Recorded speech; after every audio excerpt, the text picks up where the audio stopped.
জয় শ্রীরাম দিদি, দিদি জয় শ্রীরাম। রাম সবার, রাম সারা ভারতবর্ষের। রাম তো আমাদের ভগবান, আমরা তো রামকে পূজা করি, তো সে সারা ভারতবর্ষের জন্য তিনি আমাদের ভগবান। তো জয় শ্রীরাম বলতে তো কোনো অসুবিধা নেই। আমরা কত সৌভাগ্যবান, জাস্ট একবার ভাবুন। মানে আমাদের এত ভালো কপাল যে আমরা ভূতের মুখে রাম নাম শুনতে পারলাম না। মানে এতকাল এনাদের নেত্রীরা বারবার বলে এসেছেন যে রাম হচ্ছে বহিরাগত, জয় শ্রীরাম বলা মানে হচ্ছে গালাগালি দেওয়া। আর এখন ইনি বলছেন, মানে রচনা ব্যানার্জি, তিনি বলছেন যে রাম তো সবার, রাম হচ্ছে আমাদের ভগবান, সারা ভারতবর্ষের ভগবান, তো জয় শ্রী রাম বলতে পারে, রাম নাম দিতে কোনো আপত্তি নেই, কোনো অসুবিধা নেই।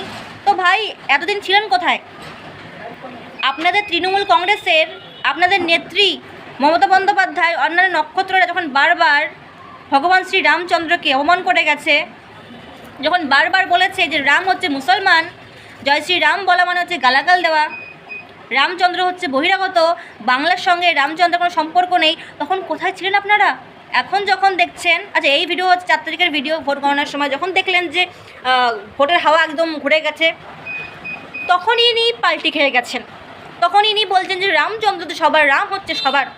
দয়া করুন, মানে আপনি আপনার কুইন্টাল কুইন্টাল জল নিয়ে থাকুন, দয়া করে ভগবান শ্রী রামচন্দ্রকে নিয়ে আর একটা কথা বলবেন না।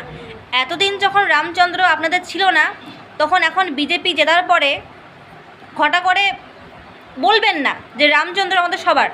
রামচন্দ্র, ভগবান শ্রী রামচন্দ্র শুধুমাত্র আমাদের। আপনাদের কাছে রামচন্দ্র হচ্ছে বহিরাগত, আপনারা নিজেরাই সেটা বলেছেন। তাই দয়া করে নাটক করতে আসবেন না, না হলে আমি তো জাস্ট কোমের উপর দিয়ে ছেড়ে দিলাম, তো আর অন্যান্য যারা ক্রিয়েটার আছে তারা কিন্তু মোটেও ছাড়বে না।